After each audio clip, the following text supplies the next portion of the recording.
There is no freedom without freedom of thought. The right to think whatever we like, in the space of our own mind, our own inner debating chamber, without having to reveal our thoughts to others. To think freely, without fear of reprisal or punishment for our thoughts alone. The right not to have our thoughts surveyed, controlled, manipulated. Our thoughts, at least, surely belong to us, part of our mental landscape. That inner space of the mind we lawyers call the forum internum. Freedom of thought is a human right. Almost never invoked in the courts, as it's never really needed legal protection. Until now. We never imagined that anyone could get inside our brains. We never imagined that technology could reach this far. Clearly something has shifted in the relationship between the public and the private. New forms of incursion on our thought processes gained from data collection and data mining, technologies that seek access to our thoughts, feelings, hopes, and beliefs. They can hack into our minds, what some people call cognitive hacking. Well, the right to freedom of thought has been described as the foundation of all other rights. Of course you can have freedom of speech without freedom of thought, but what would the value of that speech be? It would be horrifying and terrorizing to live in a world in which one could be punished for one's thoughts. The sanctity of that forum internum as a personal sanctuary that cannot be violated. That's what makes this so terribly disturbing. Are our minds really our own? I'm Helena Kennedy, a lawyer, and I'm worried about our right to freedom of thought. Technology has breached the forum internum in a way that no state or government has ever done in the past. Research has created new understandings of what influences our thoughts, our behavior. When we provide data to companies, we allow them to see deep inside our minds and subvert, however subtly, our ability to think freely. This technology is moving fast. In the not-too-distant future, thought itself could be decoded from brain activity. Billions being invested in brain-computer interface technology, connecting the human mind with artificial intelligence. While neuroscience spreads its influence far and wide. The rise of neuropolitics, neurolaw. Even if some of these companies have their own ethics divisions which ponder these changes as they monetize our thoughts, our laws need to keep up. There's a race. There is money to be had in our inner thoughts. There is money to be had in persuading us to buy things or persuading us to vote for people. Susie Allegri is a barrister who's written and campaigned on the right to freedom of thought. Big tech companies are interested in our thoughts for the value that they can have in terms of financial value.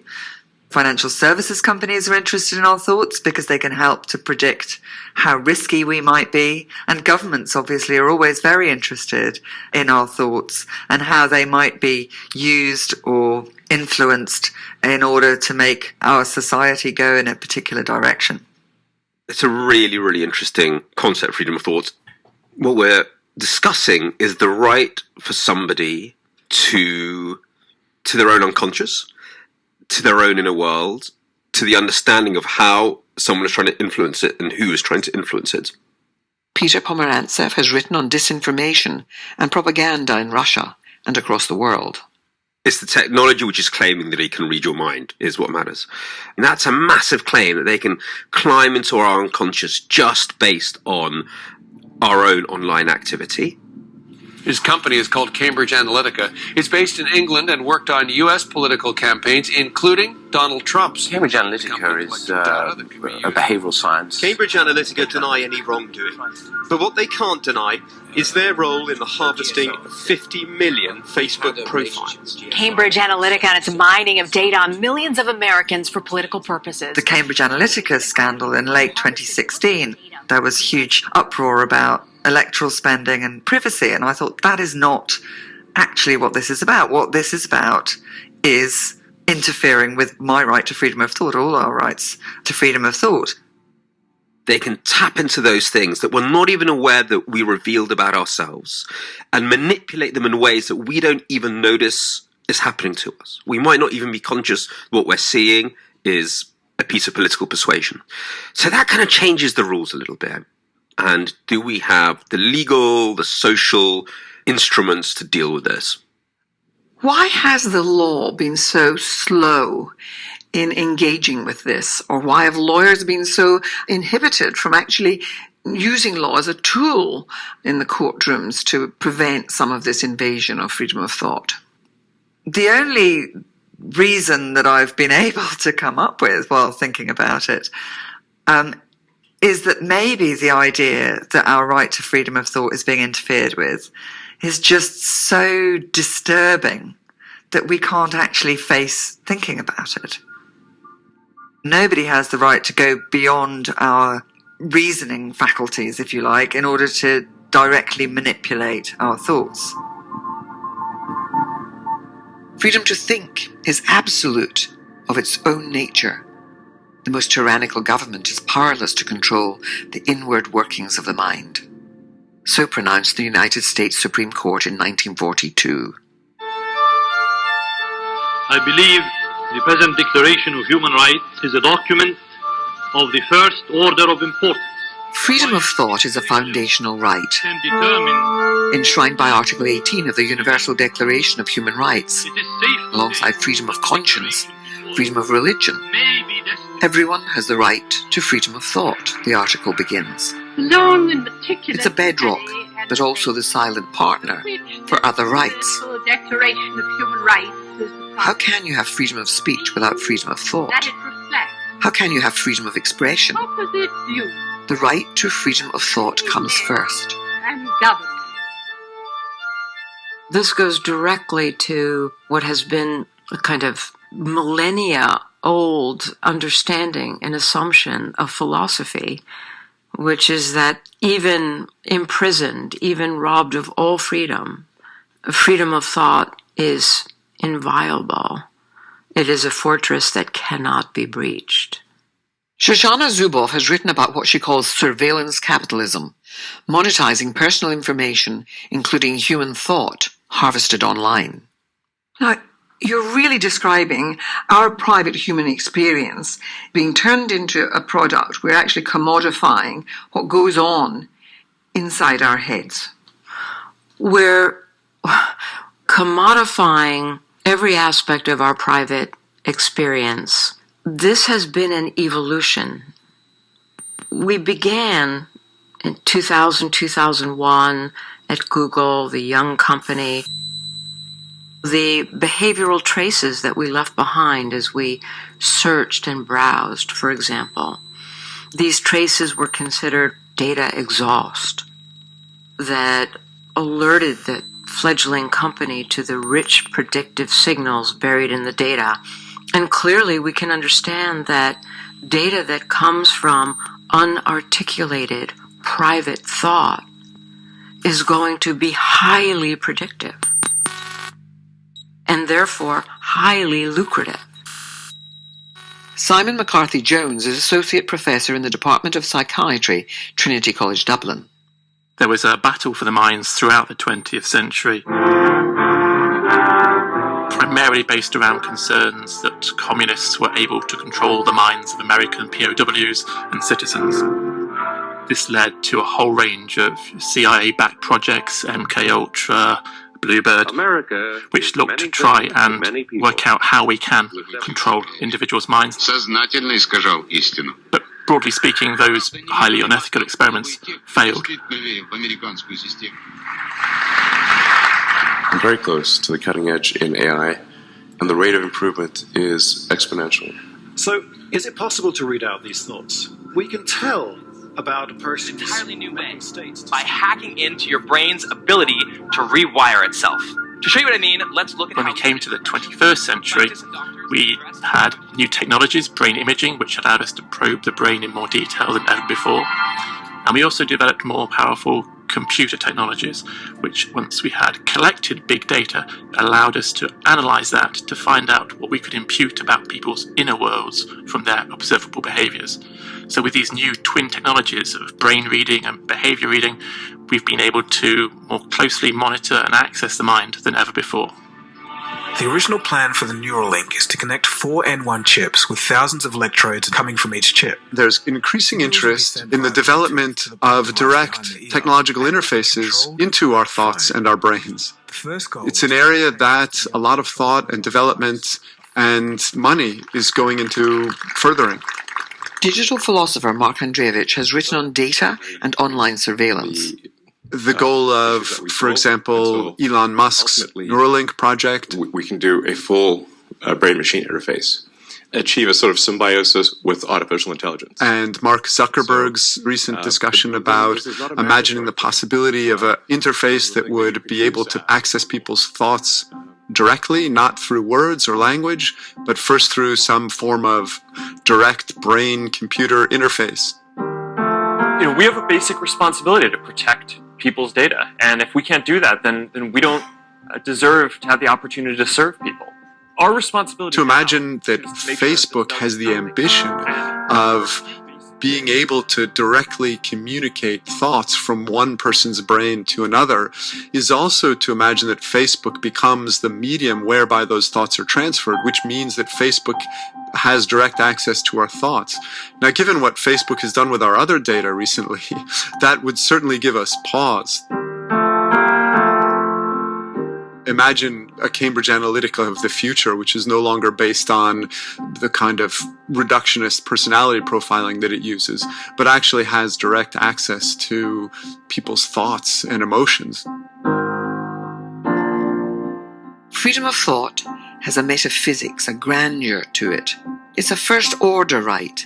It comes before freedom of speech or freedom of expression.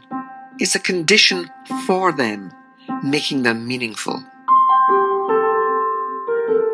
But unlike speech or even expression, what goes on inside the forum internum is much harder to define.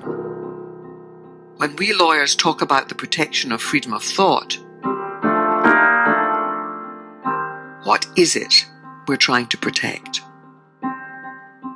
As lawyers, and particularly as human rights lawyers, we tend to see what happens inside the mind as being the core bastion of our freedom, and we conduct our internal debates there. The term used for that is the forum internum. The forum internum is a version of a founding idea in psychoanalysis, which is the idea of the internal world. That there is an internal world separate from the external world, in which one is having one's subjective thoughts, feelings, desires, wishes, whatever. Psychoanalyst and writer Adam Phillips. So the question has always been, how democratic is one's internal world? How much is it tyrannized by certain voices or certain parts of the self? A right to freedom of thought. There's still the question of, what is a free thought? I think we don't actually know how free our thoughts are, because clearly a lot of our thoughts are the equivalent of the brainwashing that is called education and acculturation. I was brought up as a Catholic, and the thing that I was told as a child was that, we had to eliminate bad thoughts and that we were to dispel them. Mostly it was around sexual matters, but not exclusively. Even thinking things could be sinful. It's about learning self-regulation. We have our own thoughts, but they are not our own. In other words, they're not voluntarily or willfully or entirely by choice. I'm not choosing my thoughts. I may be choosing what I think of my thoughts once I've had them, but I'm not actually choosing them. That's a very fundamental right, which is of non-transparency, that I don't have to share everything, but I'm free to think and feel as I do, as I happen to. The right to freedom of thought is a moral idea, as well as a legal one. It's about our selfhood, our dignity, what makes us human. But lawyers have been thinking about what it ought to mean in law. First, it's about privacy, the right not to have to reveal your thoughts. Second, the right not to be censored or punished for your thoughts. That is for thought alone. And third, the most difficult, the right not to have your thoughts manipulated or controlled. The right not to have to reveal your thoughts takes us straight to the use of neuroscience and brain scans in the courtroom. I have to say it's very exciting to be in a brain lab.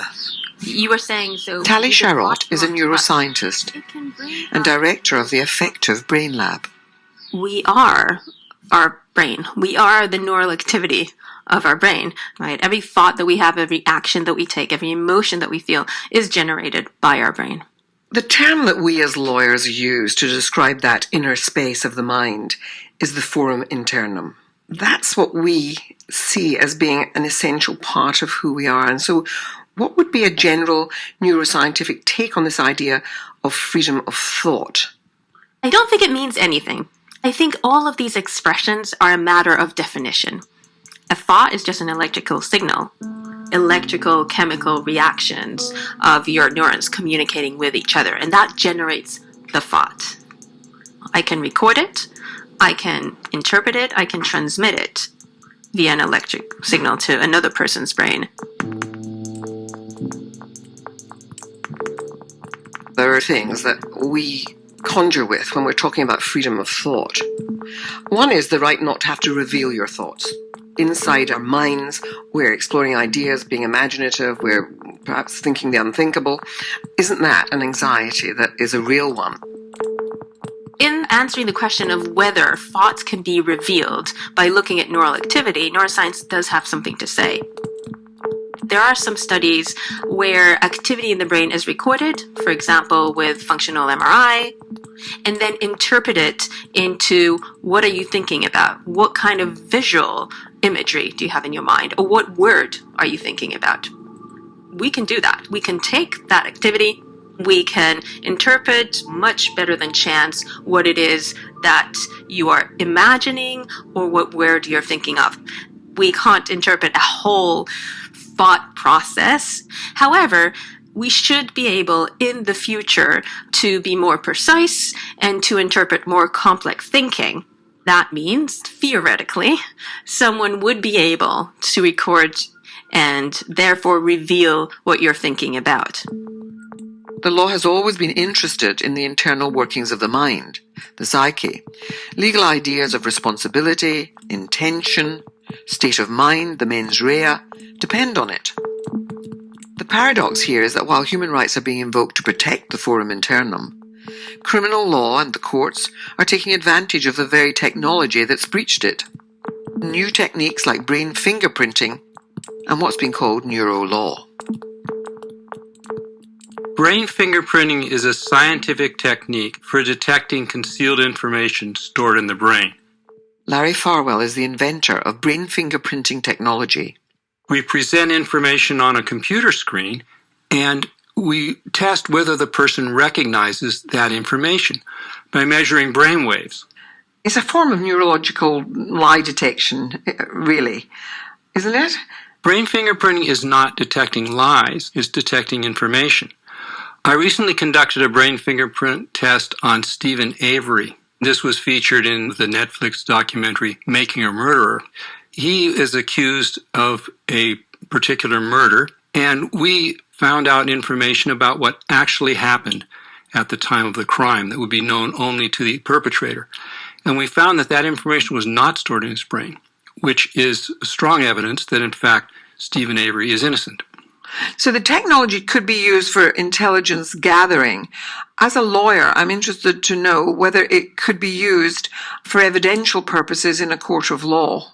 Brain fingerprinting has been used for evidentiary purposes, and so far in every case, brain fingerprinting has produced the correct result. It's so tempting to want to know what's going on inside people's heads. If we did know what was going on inside people's heads, then we might be able to divert them from ghastly things that they might do to children sexually or the general public if they are interested in terrorist activities. You can understand the state being very tempted to want to know this stuff, especially if they felt it could prevent crime or it could lead people towards better things. I think the question has to be where we draw that line around the forum internum, where we understand that we can only go this far and no further, because once your thoughts are out there in the world, once people have extracted your thoughts from you, you can't tell how that's going to be dealt with in the future. And if you think back to George Orwell's thought police, it's this idea that you could be targeted or penalized, even imprisoned, for things that you've thought, even if you've never actually expressed those thoughts or acted on them. The right not to be punished for thoughts alone. Thought crime is the stuff of dystopian fiction. Most famously George Orwell's 1984, which raised the prospect of human thoughts, as well as speech, being punished by the state. A nightmare incursion into the forum internum, the abolition of all private space. Law has long argued that thoughts aren't in themselves illegal. But this line is also moving. Is it wrong to punish thought? Well, it's an ancient maxim of Roman law, usually attributed to the jurist and emperor Justinian. Cogitationis poenam nemo patator. No one may be punished merely for thinking. Gabriel Mendlow served as a special assistant U.S. attorney and is professor of law at the University of Michigan. There's a protected realm, often referred to as the forum internum, the inner space of the mind, in which an intrusion is some kind of deep violation. Now, just as it's perfectly logical for a totalitarian government to see danger in a dissident's thought, in a democratic context, we shouldn't think that that danger goes away. It's perfectly logical for a democratic government to see danger in a terrorist or pedophile's mere thought. Thought is the beginning of action, and action, of course, can be dangerous and harmful. So too can the thoughts that precipitate it. Yeah, I mean, we've had those debates in Parliament here, and I've seen the passing of law about acts preparatory to terrorism. You're right that often the action is of the slightest kind. It could be, the reading of a book or the browsing on a site. And so in our efforts to expunge certain kinds of crime, we're prepared to move much closer to the forum internum than we would have ever done in the past. James Bridle. I'm a writer and artist, and I mostly write about technology and its effects on politics and society. The mass surveillance performed by GCHQ and NSA, where they're tracking huge amounts of information, and in cases they are very specifically looking for what Orwell would have called thought crime. You look at the current counter-terrorism situation in the UK, where people can be prosecuted for looking at certain items online. That's a very strange line to cross. You're essentially creating a system not just of thought crime, but kind of a pre-crime, as science fiction writers would have it. The belief that you can determine what someone is going to do in the future by the thoughts that they're having about it now, that seems to me to be an incredibly dangerous situation. I mean, what could a category of thought crime look like in the near future? Our laws don't, for the most part, criminalize pure thought that has remained within the so-called forum internum and not yet resulted in action. But based on what neuroscientists tell me and what I've read, will be there in a matter of decades, if not sooner.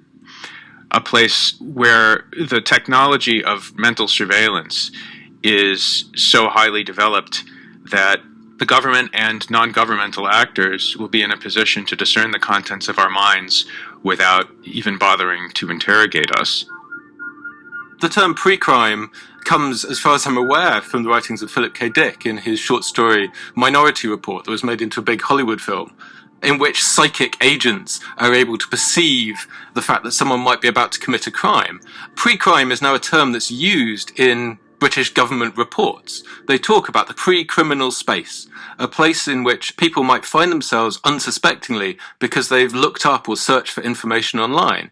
Now, just because someone's thinking about something is being used as a determiner of their future actions.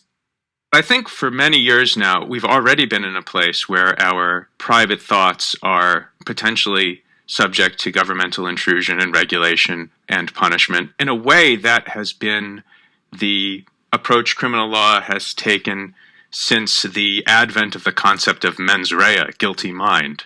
It's never been the case that criminal law was concerned exclusively with external conduct. Traditional criminal law punishes external conduct only when it's culpable, which is to say, done in a certain frame of mind. What is to be done? Is it that we promote freedom of thought as a human right, not to be interfered with, that we absolutely have to protect? Or is the way to regulate the tech companies to protect that forum internum before it's too late? I mean, how do we go about this? You know, there are many things that we do all the time that we cannot live without doing, but we don't insist that they are human rights. Human rights develop when something that we consider to be a natural right, a natural feature just by virtue of our humanity, suddenly meets that moment in history when it comes under threat. Now we have come to that moment when these natural rights are under assault. The right to my own face, for example. The right to my own private experience in a general way. And now, again, specifically, the right to freedom of thought without interference, without incursion, without invasion. The privacy of my own thoughts, the sanctity of that forum internum. For me, all these issues that are to do with sort of propaganda and advertising and influence always come back to not just an abstract set of rights, but a series of relationships. That's where they become real. Is a person's ability to understand and evaluate the environments around them being made possible? Do they have a chance in this battle over influence? We are in a period of kind of renegotiation of where the lines of the human and the private and the personal are. And digital has scrubbed out a lot of the previous ideas we had of public sphere and our private space. And there are very serious questions to be asked. Freedom of thought, free thought, is a beautiful thing. Without it, if we don't protect it, what will become of us? And what will we become?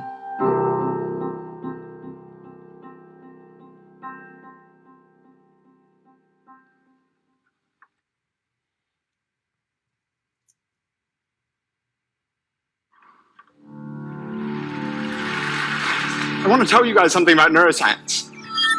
What is an idea? What is a thought? And how do our brain shapes us?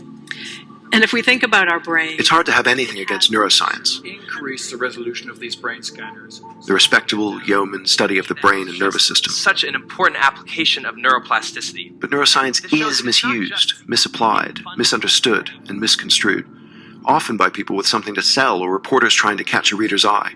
Can sex make you smarter? Asks Business Insider. If our brain activity patterns are so different. Can red wine boost your brain power? Asks The Telegraph. Well, probably not, regardless of whatever neuroscientific discoveries were behind those headlines. It has 200 billion neurons. Think about the Compared to its older siblings, anatomy, biology, psychology, neuroscience is still in its youth, a fledgling thing, just decades old. But its rise has been spectacular, vaulting out of the lab and right across the culture, informing everything from architecture to ethics, marketing to law. What we do is actually have a technique of image fusion where we take our intraoperative... The fMRI image of the brain, beautiful contours of grays, blues, and reds, is now a kind of cultural icon shining out at us from news stories and magazine racks. Dorsolateral prefrontal cortex, electromagnetic currents to induce neural rewiring in those areas. The underside of the arch just naturally goes over the motor cortex. So we took advantage of this form factor that people know how to use already and built in... I'm James Garvey. I've written about philosophy and persuasion, how various dark arts and technologies might be used to influence us in surprising ways. Neuroscience has become a big part of this story. And what's arresting is not what neuroscience can already tell us about ourselves, although that's extraordinary enough, but what's claimed on its behalf, the uses to which it might be put, to infiltrate the inner space of the mind, what lawyers are calling the forum internum, and put new pressure on our freedom to think for ourselves.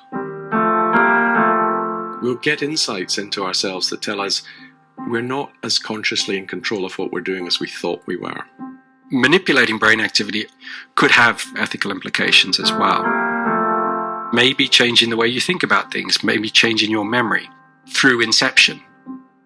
So we've got companies selling headsets that can simulate your brain. And it really is like the Wild West out there. There are neuroscience products, in inverted commas, everywhere. Neuroscience can always tell you something about almost anything. Well, I suppose everything that we do involves cognition, and cognition is something that the brain does. And our emotions, our perceptions, the way we reason and problem solve, the nature of our social instincts, all depend on the brain. Neurophilosopher Patricia Churchland. We could begin to really see that neuroscience was going to be huge. We could already see that very specific and very surprising, very counterintuitive things had been discovered, for example, about the nature of memory. The growth that we've seen has really taken place within the last 4 decades. Perhaps the best known example has to do with brain imaging. But that's really only one of the techniques. There are also many other techniques that we can use on neural networks themselves, on networks of neurons, to find out how they connect with each other, how they change when we learn something, when we recall something. If the discoveries made by neuroscience are extraordinary, so are the claims made in its name that we can answer ancient philosophical questions about the real nature of goodness, truth, and beauty by looking at oxytocin levels and the medial prefrontal cortex. Brain scans have been thought to reveal that eating chocolate is better than kissing in research funded by Cadbury's, and somehow neuroscience has also revealed the formula for the perfect holiday in research funded by Holiday Inn. Others claim that studying the brain can help create better leaders, ensure that children feel fulfilled, fight fat, depression, and stress. But should we believe the neurohype? Neuroscience receives a lot of press, partly because it's big money research. There are large labs spending a lot of money producing expensive experiments. Mark Stokes is Associate Professor of Cognitive Neuroscience at Oxford. There is a lot of hype that goes on both by researchers and by institutions to promote their work, to promote their results, sometimes oversimplifying or, at worst, sometimes misconstruing or misrepresenting the findings. But the main reason, of course, is to promote and get the word out. Funders want to see their money going into research and feeding back into society. To get media attention, sort of headline-grabbing findings will naturally find their way into the press. Just typing neuroscience news into Google today, I got this kind of stuff. So, for example, and this is from today, Army develops big data approach to neuroscience, the neuroscience of picking a presidential candidate, the neuroscience behind political advertising, the neuroscience behind what crowds think. This is my favorite, redefining neuroweapons. I didn't even have a definition, but now I'm expected to redefine my definition of neuroweapons. And finally, what neuroscience can teach us about aging better. How should we weed out what's based on good science and what isn't, or how should we navigate all of that? It's definitely difficult. Who's giving you the information? You know, a scientist is doing the research, but it is someone who is not a scientist that is conveying it. Tali Sherratt is a neuroscientist and director of the Effective Brain Lab in London. I mean, neuroscience behind political advertising.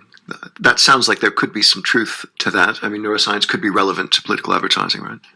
Okay, so anything that we do, any action that we take, any thought that we have, any feeling that we have is in our brain. I think it's very hard to find any domain in life that is not related to your brain. So neuroscience can always tell you something about almost anything. Add the prefix neuro to very nearly any field of human endeavor, and you're likely to find a thriving discipline. Neuroethics, neuropolitics, neurolaw, neuroarchitecture. Many of these approaches and concepts are entirely new, but they catch on and settle in astonishingly quickly. The word neuromarketing didn't exist in the year 2000. Now you can do a neuromarketing course in more than 80 institutions around the world. Neuroskeptic is a neuroscientist and blogger. So a couple of years ago, something called the Neuromarketing World Forum took place in Dubai, which, according to the conference organizers, was the neuromarketing capital of the world. About 20 years ago, a group of Among the speakers, you had the founder and president of something called Marketing Brainology, the author of a book called Brainfluence, the senior research scientist at something called Neurensics. You also had people from major companies like Google, the Heineken Company, Ipsos. But what was interesting to me was that there were no lab-based neuroscientists speaking there. So I'm a neuroscientist, and I've been blogging about these issues for many years. A lot of neuroscientists like me are feeling that this is just going too far, and it's got very little to do with actual neuroscience. If we need a word for it, are we in the grip of neuromania? There's neurobiology, of course, neurophysics, neuropsychiatry. Neuroarchitecture, what would that be? Well, it might be the idea that we're affected by the spaces we're in, and not just... I think of neurophilosophy as working the ground between neuroscience and old traditional philosophical questions. Neuropolitics is the use of methods, theories, and ideas from the world of neuroscience and bringing those in. Neurogastronomy. What does the brain contribute to our assessment and enjoyment of food? How we... In the case of neuroethics, which is something that I do work on, there was a discovery... I am something called a neuroeconomist. I work in this field. There's neuroecology, linking neural behavior and its consequences for the environment. Neuroreligion, neurotheology, explaining religious feeling in the brain and the belief in God. Yes, I am a neuroscientist who studies how our brains respond to music. Neuromusicology, studying the perception of sound through real-time neural processing. And neurosport. Amit Kudwala has written on the athletic brain. If you take baseball or cricket or football, when you practice that skill, your neurons get wrapped in this insulation called myelin, and it's like the plastic insulation you get around a copper wire. You're looking at spheres that are... The more you practice a skill, the more myelin develops around the neural pathways that are related to that skill, and the faster you can do things. Here we have the NeuroTracker, which is a three-dimensional exercise in which... So there are programs like NeuroTracker, which kind of give people experience of tracking objects moving around in 3D space on a screen. Input which four he thinks they are. This is going to test his decision-making process, his spatial awareness... Do you think the prefix neuro is applied just to give something the kind of veneer of respectability that anybody can just slap the prefix neuro onto something and they're in business? I think at the moment we're seeing neuro being attached to a lot of things in the same way that, AI or VR or quantum gets attached to things. It's being built into this, hype cycle of startups and new companies trying to monetize some research that they've done. I think the word neuro itself has become divorced from actual neuroscience. I think it's the fantasy that we can understand more about our human nature, right up to love and our production and consumption of arts, by peering into the intracranial darkness inside the skull. The notion that brain science will eventually reveal our true nature. Raymond Tallis is a philosopher and former physician. Perhaps the most astonishing claim, made probably not by the neuroscientists themselves, but by the journalists who've looked at the studies, is that scientists have used brain scans to find the secret of what makes us wise. This was reported in the Sunday Times in 2010, and, brace yourself, this is where wisdom is to be found. The prefrontal cortex figures prominently in several wisdom subcomponents, e.g. emotional regulation, decision-making, value relativism, primarily via top-down regulation of the limbic and striatal regions. The lateral prefrontal cortex facilitates calculated, reason-based decision-making. To chop up wisdom in that kind of way and to allocate it to portions of the brain seemed profoundly and deeply counterintuitive, particularly as we wouldn't, all of us, agree precisely what wisdom is, or indeed a wise decision in a particular situation. I'm just curious if there's anything that you can think of in your research that you encountered that was just clearly snake oil. Yeah, so probably moving away from sport, there are a lot of companies selling things like brain stimulation, so TDCS, which is transcranial direct current stimulation, where you essentially run a current through your brain, and they say that it can have impact on your mood or your ability to concentrate. Exercises to help them improve their cognitive function, their attention, their concentration, potentially working memory, and help them decrease their stress. And there are a whole load of headsets that you can buy, sleek headsets that come in quite fancy boxes and come with an app. Electronics board stuffed into one side, and we have a neurostimulator. You can buy these online. You can start zapping your own brain right now, when actually what you want to do is peer-reviewed research and do clinical trials almost. But because these things aren't medicine, they don't go through the same process. The electric field that we're using to... And there are certain things that can be actively harmful if not used in the right way, and I think that's when it gets a bit dangerous. Here you see the sensors right there, so you're just going to stay. So if I really wanted to make myself happier or change my mood or feel more comfortable in my skin, probably I shouldn't try to stimulate my brain with a battery. A lot of this is just pointy-headed and silly, but there are deeper worries, harder questions in this neighborhood. Can the results of an fMRI scan tell us who's likely to commit a violent crime? And what do we do with that knowledge? Can a scanner peer within and accurately identify your political thoughts? And can our understanding of the brain, combined with new waves in machine learning, something now called neuroforecasting, enable those who know what they're doing to predict stock markets, rig referendums, even swing elections? It's rhetorical and wishful. If you put the word neuro before anything, you're going to get the truth about it.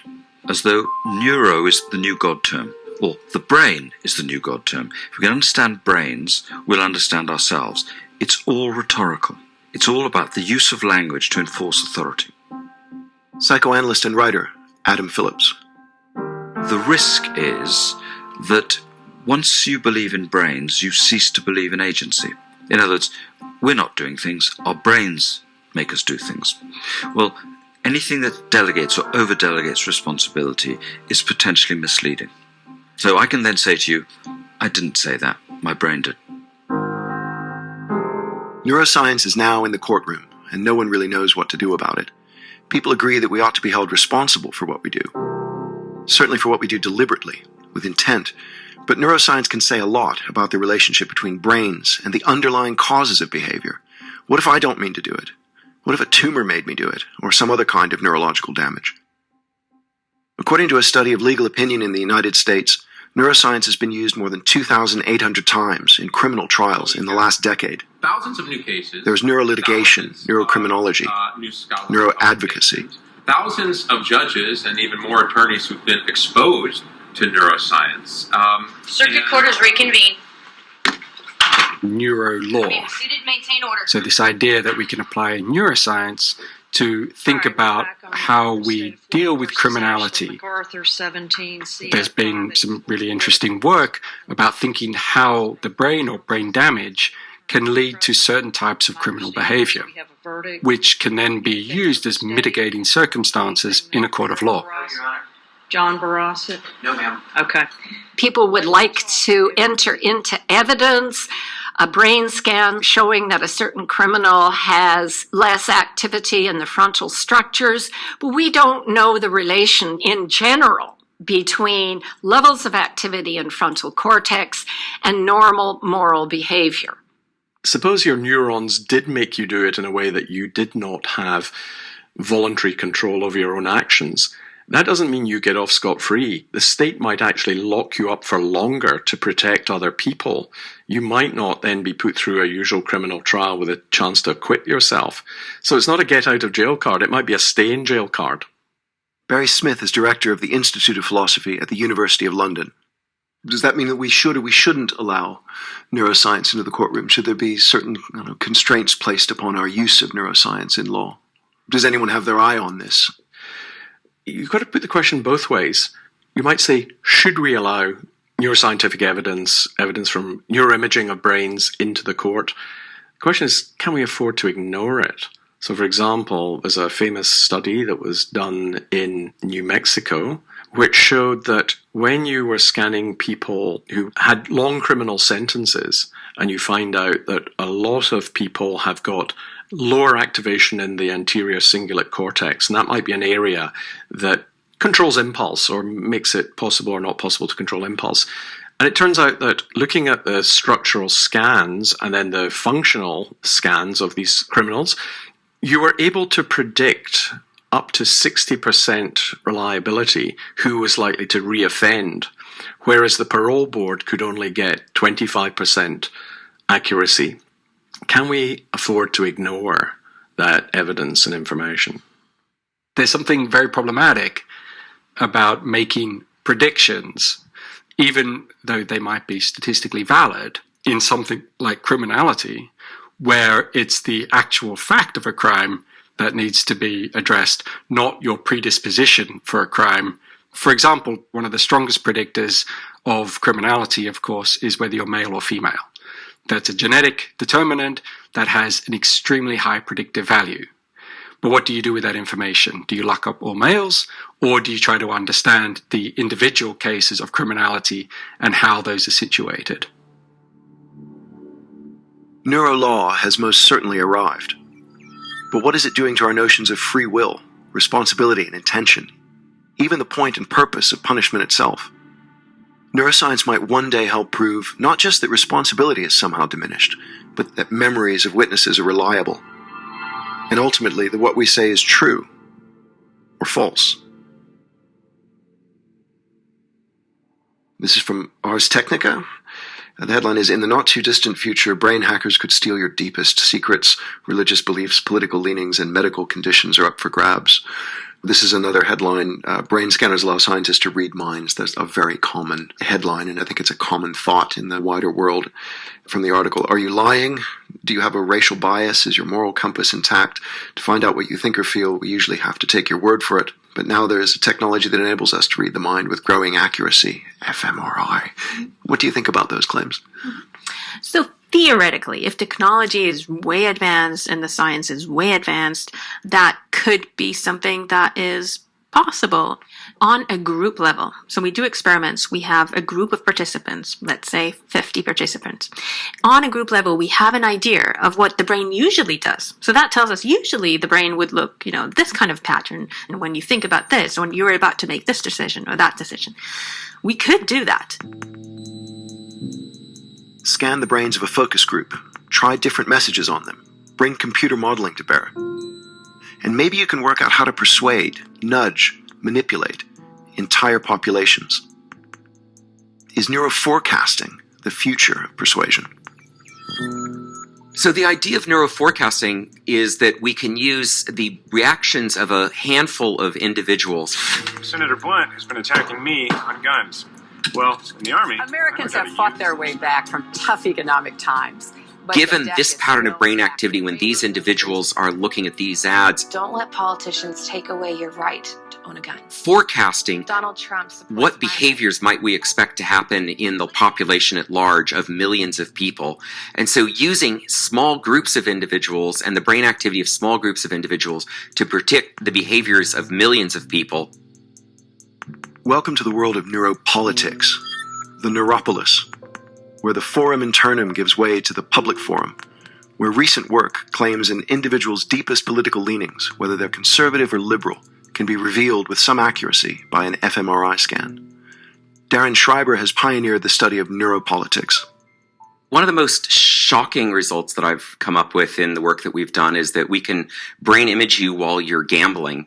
We can tell if you're a Republican or a Democrat with 83% accuracy in terms of the way your brain processes that risky decision. And this task took place in an fMRI scanner. So they were measuring neural activity in different parts of the brain. What they found was that Democrats and Republicans showed different patterns of activity during the gambling task. Differences in activity in the amygdala, which is a part of the brain that does a number of complicated things, including our perception of threat and risk. And the elevated activity in the insular cortex combined with the elevated activity in the amygdala allows us to identify whether somebody's on the left or somebody's on the right. Specifically, the Republicans seem to show more activity in the amygdala and other parts of the brain which are thought to be involved in processing risk, whereas the Democrats showed activity in other areas. So this might be taken as meaning that the Republicans are more risk-averse, and the Democrats are more sort of happy-go-lucky, and more open to change and open to risk. That has implications for the way that governments might be able to sort who is friendly to them or opposed to them in ways that we've never been able to do before. The brain differences between those on the political left and the right seem structural. Does that mean we're wasting our time trying to argue politics with people who disagree with us? Does it mean I'm not the reasonable person I think I am, but hardwired politically to think what I think? And if good reasons don't work, there are other tools at the disposal of states and corporations. We can make people more conservative by simply talking about threats. If we have a room full of people, whether they're centrists or liberals or conservatives, and we start talking about terrorism, we prime this idea that there's a terrorist threat out there, we can increase their activity in the amygdala. We can actually simultaneously make them more conservative. And that increased idea of needing to protect oneself as it's triggered with the amygdala has even increased the size of the amygdala in people that are conservative. The other side of neuroscience, of course, is manipulating brain activity. We measure activity, we can manipulate activity, and sometimes we do both for neuroscientific purposes. Maybe changing the way you think about things, maybe changing your memory. The line of research that's involved with work in trauma, dealing with post-traumatic stress, trying to manipulate or downregulate negative memories to essentially deactivate them or to turn them down. You could really manipulate one's sense of oneself, one's identity, one's history through inception. Adding memories, deleting memories, changing your experiences directly with neuroscience. Now again, we're a long way off, but some advances are being made and some work is really being done.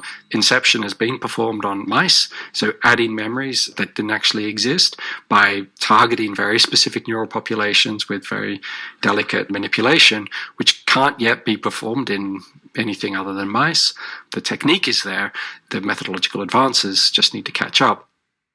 I'm sure you have all the best intentions and your research is aiming towards the good, but no doubt other people will have other intentions. Do you think that that's a conversation that ought to be had in the public square and that we ought to take some steps to act on the conclusions? Like if everybody thinks, well, God, this is a bad idea, we shouldn't let this in courtrooms and so on. You know, this happened with genetic modification. Before it was possible, people were already talking about it. Back in the 60s, they're already talking about it. And they were starting to think, should we allow it when the technology comes? Turns out that what people were thinking and saying before the technology was possible was very different to what then they thought and said when the technology was in fact possible. And so it's hard to really know what policymakers will decide or will think when things are in fact possible. I don't like to waste too much time and energy and glutamate neurochemical. I don't want to waste too much of that thinking about where is the future going in neuroscience? Are neuroscientists going to be able to control my brain? One of the things not to get too excited about is the idea that pretty soon neuroscientists are going to be able to read your mind just by putting some electrodes on your hat. This is nuts. For one thing, the brain has upwards of 86 billion cells. They are connected slightly differently in each individual. We might be able to get signals to indicate that you're about to fall asleep, but not that as you're falling asleep, you're having a fantasy about the mailman. There's a space that lawyers call the forum internum, where thoughts can be private, where you can think the unthinkable, think without being punished. Neurotechnology is moving fast. Brain imaging will get better and better, reveal more and more. The trouble is, it's a fine line and it's hard to get right. It's not necessarily the science of neuroscience that should give us pause. Political uses that new brain technology might be put to, who has their hands on it and who's watching them? To some extent, that's a question for law, the regulation of corporations, activating rights to the protection of freedom of thought, mental privacy. But I do wonder about the power we are giving neuroscience right across the culture and what we might be giving up. That we're brainwashed. Do you think that we're framing questions in terms of neuroscience because it's in our culture and so the solutions we're seeking are neuroscientific too? I think questions about who we are, how to live a good life, what decision should I make in this case or another, I don't think these are things that neuroscience can solve. I wonder if part of it is that we frame our problems technologically. We frame our problems in terms of what's gone wrong with our brains. And so we see solutions that are technological in the same sort of way, just because we've asked the question like that, instead of wondering what it is about us that might need changing and finding an answer at a more human level.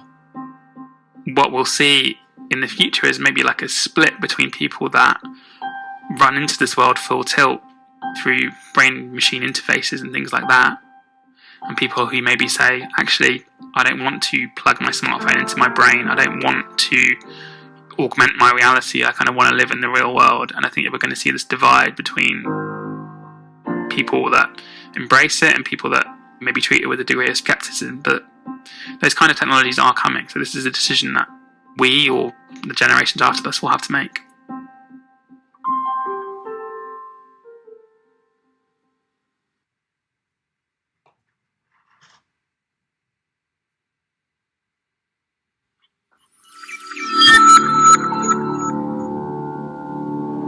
How does anybody know if their thoughts are being controlled? How would you find out? The right to freedom of thought isn't just one right among others. It's one of a very small number of absolute rights. There are new forms of incursion on our thought processes, technologies that seek access to our thoughts. We're unaware of how much we reveal about ourselves, what we may be thinking, what we may be feeling, what we may be hoping for, dreaming about, fearing. Where does our individuality begin? And what makes it sacred in a certain way? And what's the dignity and thrill of that? Are our minds really our own? Is freedom of thought, our right to think freely, under attack? The right not to reveal our thoughts, not to have them manipulated or controlled for political purposes. There's always been persuasion in politics, but technology is changing the game. The world's leading data-driven communications company. Harvesting 50 million Facebook profiles. A stunning upset as Donald Trump triumphs over Hillary Clinton, defying the polls and this time elected president of the United States. Can tell you far more about audiences that you want to reach and how to reach them. If you want to save the NHS, vote Leave. Let's take back control. I'm Helena Kennedy, a lawyer.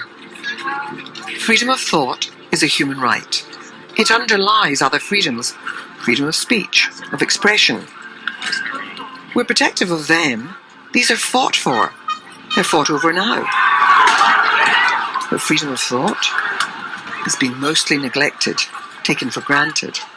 It's scarcely written about or discussed, never really invoked in the courts because unlike these other freedoms, freedom of thought itself has never seemed vulnerable. States and corporations have never been able to go there, even if they wanted to, at least until now. Now a combination of new digital technologies and platforms, and the political will to harness them, is breaching what we lawyers call the forum internum.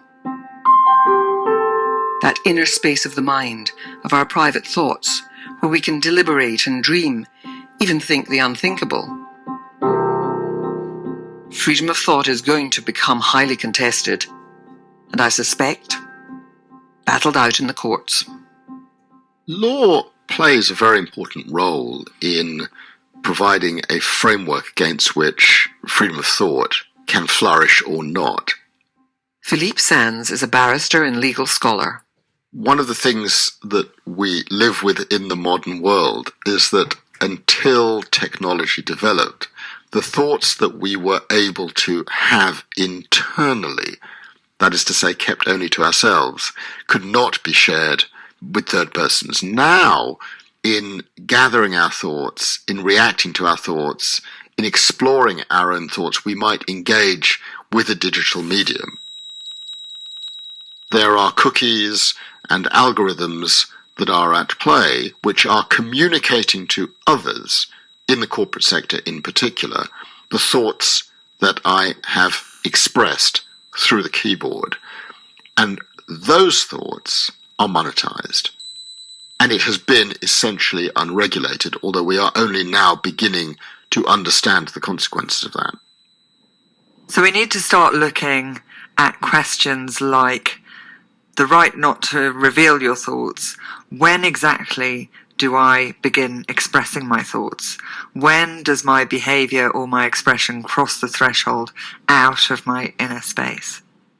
Susie Allegri is a barrister who's written and campaigned on the right to freedom of thought. Most rights are not absolute at all.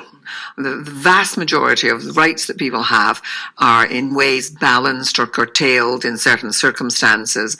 This is foundational. This is basically one of those rights that underpins all our other freedoms. I think, as you say, freedom of thought is foundational to who we are. I mean, it's very closely linked to religion and belief and our rights to freedom of religion and belief. It's also very closely linked to privacy, and privacy, to a degree, is a gateway right to the right to freedom of thought.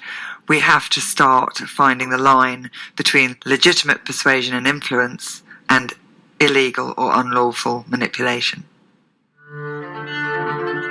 The 17th century philosopher Spinoza wrote, "If men's minds were as easily controlled as their tongues, every monarch would sit safely on his throne. Every subject would shape their life according to the intentions of their rulers. For this reason, government, which attempts to control minds, is accounted tyrannical." In other words, freedom of thought is the last line of defense against tyranny. But also that no monarch or prime minister or any political power will ever be safe as long as there is freedom of thought.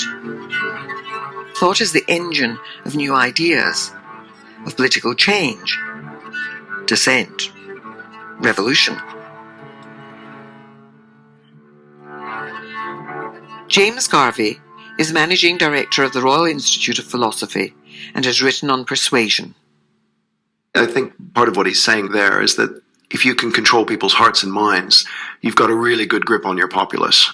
If you can restrain their minds, if it were as easy to do that as it was to restrain their hands or their tongues, people would be in some trouble and the government would be able to rule perfectly securely. So that gives you an insight into what the right to freedom of thought is. I, of course, have to make the confession of being a persuader myself. I'm an advocate in the courts. I'm a barrister who tries to persuade people, very often of my client's innocence. There it's only 12 people. But persuading much greater numbers is something that's possible now on a scale that was never possible before. Human beings have always wanted to influence each other. We've always been up to that. And if you look at Cicero and others, there's long treatises written about rhetoric and how to change people's minds and how to think about their emotions and how to make yourself believable and so on. All of that stuff is almost nothing compared to what we're capable of now. Our inner thoughts have always been a political prize. Access them, and you can steer populations, build or destroy campaigns, win elections. Cambridge Analytica deny any wrongdoing. They told us that they had deleted the data. We heard new reports that suggested that wasn't true. Analytica and its mining of data on millions of Americans for political purposes. According to the Welcome to our inquiry into disinformation and fake news. I'd like to welcome Christopher Wiley. The Cambridge Analytica scandal in 2018 was a wake-up call in many ways. The UK communications company had been exposed, harvesting Facebook data from millions of users' profiles without their consent. Today we just had the largest... On behalf of the 2016 Trump election campaign, You know, our opponents were saying, was linked to the Vote Leave campaign in the Brexit referendum. If you want to save the NHS, vote Leave. Let's take back control. Let's take control. And used data mining and targeted advertising to steer political outcomes and elections across the world. It was a wake-up call, not only because of the mass breaches of privacy of Facebook users, but because of what it meant for our basic right to freedom of thought. Not to have our thoughts accessed, monetized, and manipulated without our knowledge. What's been the fallout? Are we wiser? Observer journalist Carol Cadwallader exposed the Facebook Cambridge Analytica data scandal. A lot of people did have a very visceral reaction to suddenly realizing the way that their personal information could be taken without their consent and then used for political ends. But actually, the entire industry is still invisible. Millions upon millions of advertisements were sent to people. And most of it, it didn't even necessarily look like political advertising. It was just something which floated past, which looked like a news story on their feed. And I think this is a really interesting idea to express it in terms of freedom of thought. The idea that people were being nudged into certain channels of thinking, and to see that what is going on now in terms of us and the tech companies is a civil rights battle. Freedom of thought as a concept when we go into an age of deep fakes and AI being used, facial recognition, all these different new technologies, I think is a really important concept. This deepest of human rights is also the most elusive. And unlike speech or even expression, thought is internal, harder to define, and therefore harder to know what we're trying to protect. Harder to know what kind of freedom is being taken from us, and what it is we're giving away. One key element of the right to freedom of thought is the right to keep our thoughts private. Virginia Woolf once said, a lock on the door means the power for us to think for ourselves. Simon McCarthy-Jones is Associate Professor in the Department of Psychiatry, Trinity College Dublin. In June 2013, you had the Snowden revelations that the NSA was conducting large-scale surveillance of the population. When you see everything, you recognize that some of these things are actually abuses, and when you talk to people about them, in a place like... And one study looked at how knowing this changed people's internet search behaviours. So you can argue that thought isn't just what happens in our heads. When we write down our thoughts on a keypad or in a notebook, that is to some extent actual thought. When we do internet searches, we are in some sense, at least for some searches, thinking by doing our internet searches. And because we know that that digital medium could be accessible by third persons, by others, we engage in a form of self-censorship. In other words, the connection is made between freedom of thought, my internal processes, and a form of self-censorship.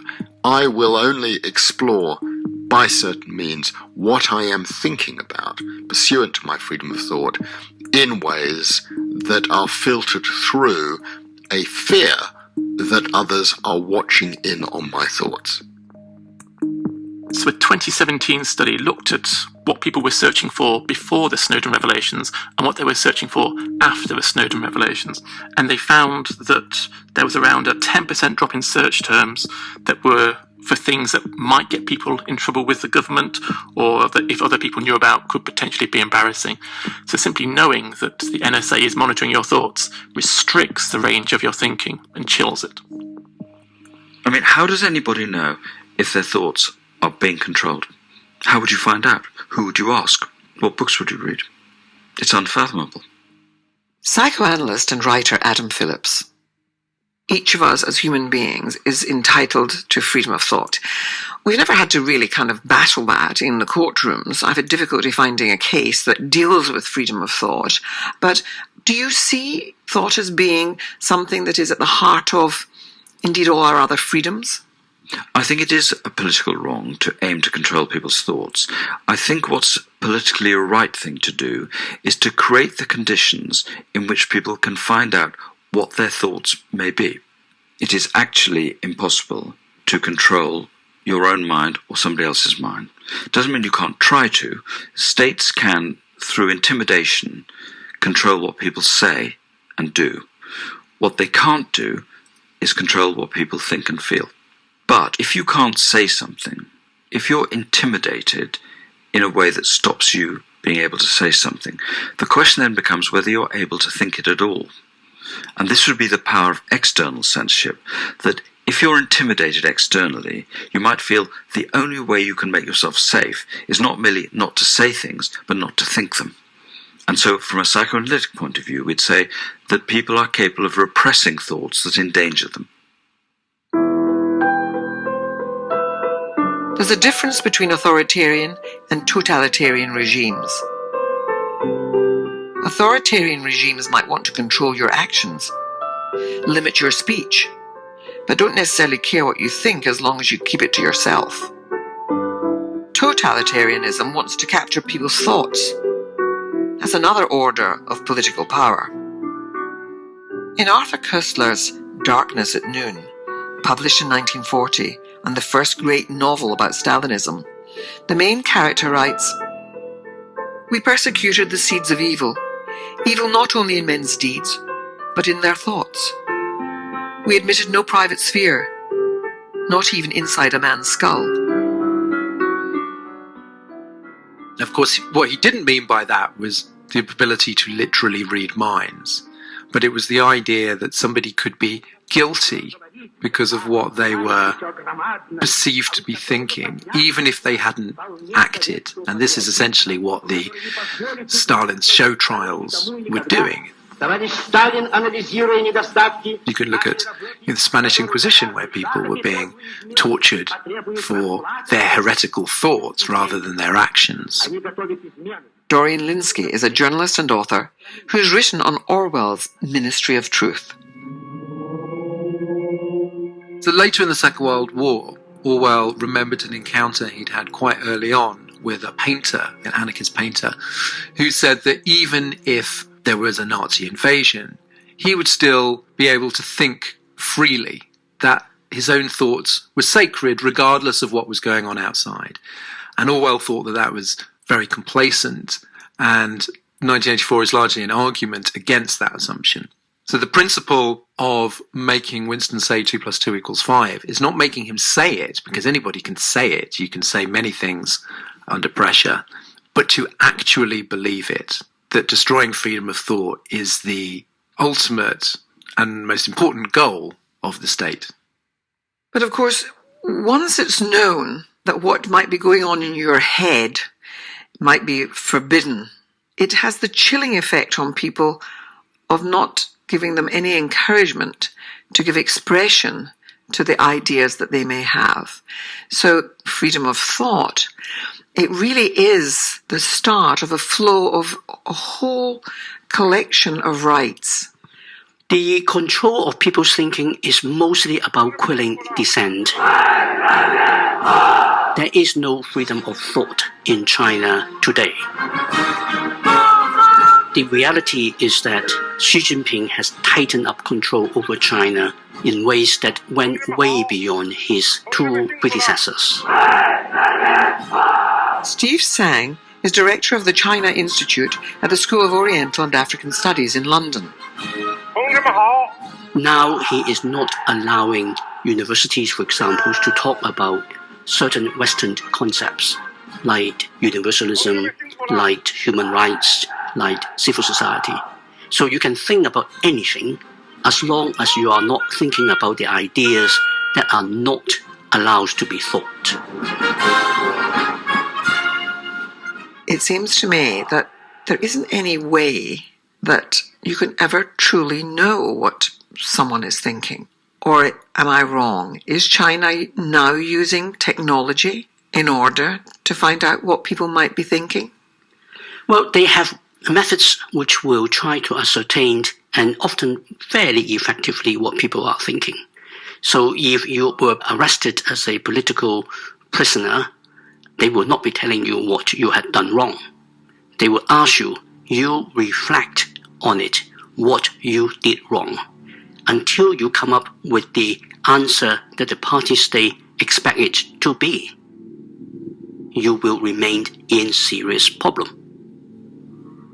Now, once you have accepted and acknowledged what the party state thought you were wrong, you have gone through a huge amount of thinking process. And then there is a process of internalization of what can or cannot be thought of. So I think that's a quite effective way for them to do so. Of course, that's not how it's done in democracies. Instead, there's manipulation, nudging, a whole new lexicon of ways to get inside our heads. Data mining, psychographics, astroturfing, that stuff that pretends to be real grass, is now a term used for spreading disinformation and manipulating the public on behalf of a client. Neuroforecasting, cognitive hacking, technological means for political ends. People obviously cherish the idea that they are thinking freely. Unless somebody is obviously trying to manipulate them, they think they're thinking freely. But the whole enterprise of big data is to collect as much information as possible and then nudge you in certain directions. So it's not just learning how you behave, it then attempts to influence your behavior. And then that brings up much bigger philosophical questions about how freely anybody is thinking. The idea that in warfare you either can invade a country, an on-the-ground operation, or you can use a psychological operation, which is where you can try and turn a population's thoughts and feelings against the enemy by using these sorts of techniques. So, for a highly neurotic and conscientious audience, you're going to need a message that is fear-based or emotionally based. Cambridge Analytica was not a data firm. It was spun out of a much older British military contractor. This was a company, SCL, that had worked in war zones all around the world, that had been employed by governments, including the US Department of Defense, the British Ministry of Defense, and NATO. And it was deploying this technology for military ends. And the idea that this had now been turned on a civilian population, I just found incredibly dystopian. Die Videodokumentation soll das prinzipielle Vorgehen und bestimmte Etappen der Vorgangsbearbeitung. If you think about the Stasi or the KGB or, the FBI in the Cold War, that surveillance, it's still pitched you and your opinions against a nasty state. Peter Pomerantsev has written on disinformation and propaganda in Russia and across the world. Sometimes you had to hide it because it was dangerous to say certain things. But there was still a strong you in the middle of all of that. You were defending yourself or you didn't stand up to the state. The creepy thing I find about this sort of advertising and the relationship we have with Facebook is that the claim that Cambridge Analytica and stuff are making is that you don't even know very much about yourself. That we know more about you than you know about you. The philosopher Michel Foucault famously wrote about the panopticon, the one-way watchtower where you could never see who was watching or whether you were being observed at all. But brilliantly, it worked as a kind of gamble you had to make. There was always the chance that someone or something was behind the glass, so you'd better behave. Digital philosopher Mark Andreevich has written on data and online surveillance. If targeted forms of surveillance relied upon conscious awareness, there may not even be a camera, but just the effect of the sign is to make us behave accordingly. Forms of control that are based on total surveillance anticipate what you're going to think and act upon that directly. And the goal of many of these platforms is to collect as much information about us in as many contexts as possible, with the implication that you've lost control over the disclosure of your thoughts. Surveillance has been transformed by the online world to direct our thought, emotion, and behaviors in one way or another. Lena Densik is a co-founder of the Data Justice Lab. Some people talk about a post-digital society because actually a lot of these technologies have become so invisible that we don't notice them and we don't notice how we've changed our behaviors and thinking to suit their outcomes. And in this respect, I think regulation can certainly play a part in terms of limiting what we might think of as this race towards collecting more and more information about us. If we allow cheating in our democratic process, what about next time? What about the time after that? In the wake of the Cambridge Analytica Facebook scandal, and greater understanding of just how powerful companies like Google, Facebook, Apple, and Amazon have become, I am incredibly remorseful for my... there's stronger public demand for regulation in law, certainly around issues of data privacy. And I'm ready to take your questions. Well, Mr. Zuckerberg, during the 2016 campaign, Data rights are human rights, campaigners argue. Help out the Trump campaign overall in sales support in the same way that we do with other campaigns. so Perhaps the term thought crime will be reapplied to tech companies who try to manipulate our mental space without consent. Senator, I can certainly have my team get back to you on any specifics there that I don't know sitting here today. This technology is so new, and it has largely been in the hands of technologists and engineers. I mean, this is who has been preeminent in all of these companies. And so these bigger philosophical and legal questions have really not been considered because it's just happened so fast. We just don't have enough of an intellectual framework almost to critique these companies and to understand what is happening to us. I think we do live in a world where everyone is trying to influence everyone else, and that's absolutely fine. That's actually the world that we live in, and that's good in so many ways. It's all about, does a person have enough knowledge and legal rights to push back? It's about managing that relationship between an individual and the forces around them. That you are your own person, you own your own experiences. Instead, what these systems are trying to do is to say, we can say something about who you're going to be based on what other people like you have done. And this is a fundamental challenge, I think, to questions of autonomy and questions of agency and freedom of thought. Technology is being used to cross the forum internum, to access and manipulate what we're thinking and feeling now, to predict, perhaps even preempt, what we might be tomorrow. Freedom of thought is also beautifully a freedom that says we don't know what we might be or what we might become tomorrow. B. Traven is an activist with the Crime Think Network. Well, the name is derived from George Orwell's book, 1984, Thought Crime or Crime Think. Those are the words for any way of thinking, any way of conceptualizing the world that is prohibited. And not only prohibited, the society is structured to make it impossible. This is what we mean by self-determination. What our species can be and do has yet to be discovered.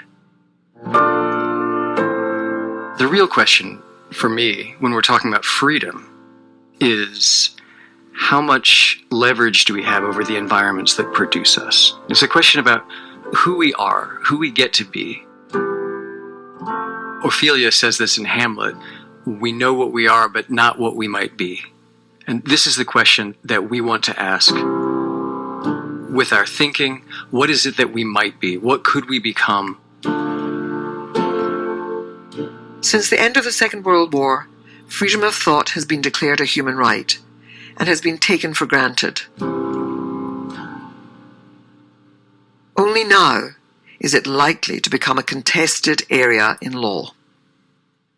I think we are going to see both the courts and international institutions having to be clearer and consider where the boundaries are to the right to freedom of thought. We're going to start seeing discussions around what human autonomy means in terms of our data being used to push us in certain directions. We're going to be looking at where the limits are between the right to private life that can be limited and the right to freedom of thought when data is being used to build really deep and complex pictures about how we think and feel. Freedom of thought is key to who we are and what makes us truly human. We have to be vigilant.